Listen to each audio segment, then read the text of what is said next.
Litecoin, what is it?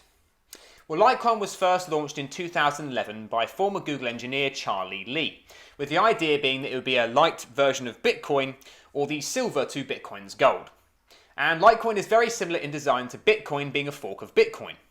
And forking essentially means that they took the Bitcoin blockchain and then created a new set of rules for miners to follow and literally made a second path for all future blocks to follow, with that new path being the new and different cryptocurrency altogether, Litecoin. So the thing is that whilst Litecoin is similar to Bitcoin, it isn't Bitcoin. So what is the difference about it and what makes it light?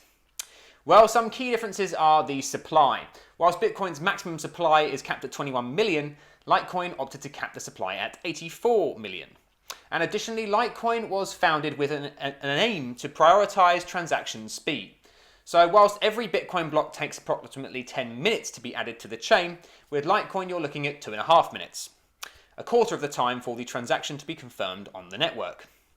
Now, transaction fees are also far lower than Bitcoin, and instead of using the SHA-256 hashing algorithm like Bitcoin, Litecoin uses a newer algorithm called Script.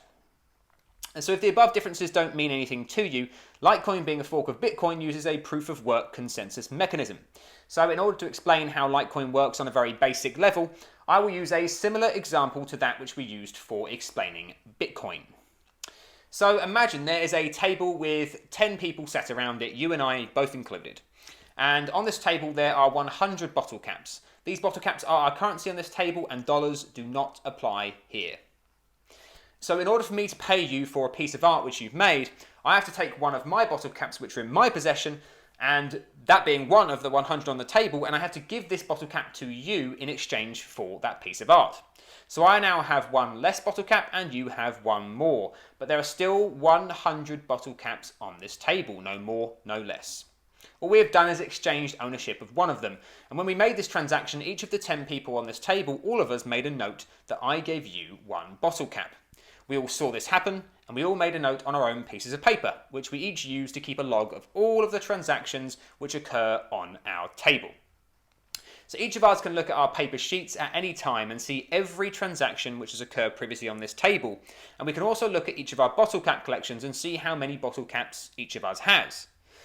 So now take this example, and instead of 100 bottle caps, we have 84 million Litecoin. And instead of this table with 10 of us sat around it, we have the whole world with millions of us partaking in the exchange of Litecoins.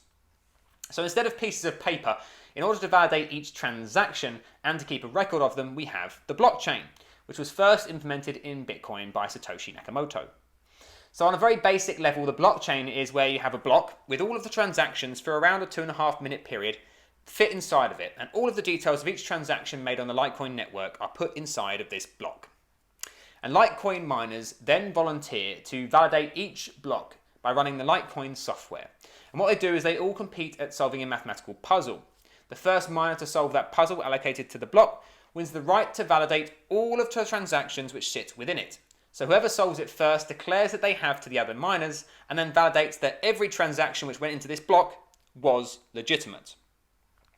So this block is then confirmed and stamped into the history books of the Litecoin network. All of the miners now move on to working on solving the next puzzle for the next block.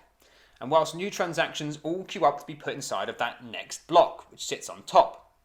So now all of the blocks stack up into a chain of transactions. And the more blocks which are confirmed on the network by miners on top of the block which your transaction went into, the more confidence you have that your transaction has been stored forever on the blockchain. So in conclusion, those are the key differences between Litecoin and Bitcoin explained, and how Litecoin functions at a basic level. Easy things to remember are that Litecoin and Bitcoin use the same basic consensus mechanism and design, but Litecoin is usually faster and cheaper to send. But like gold with silver, Bitcoin has a higher market cap and value than Litecoin.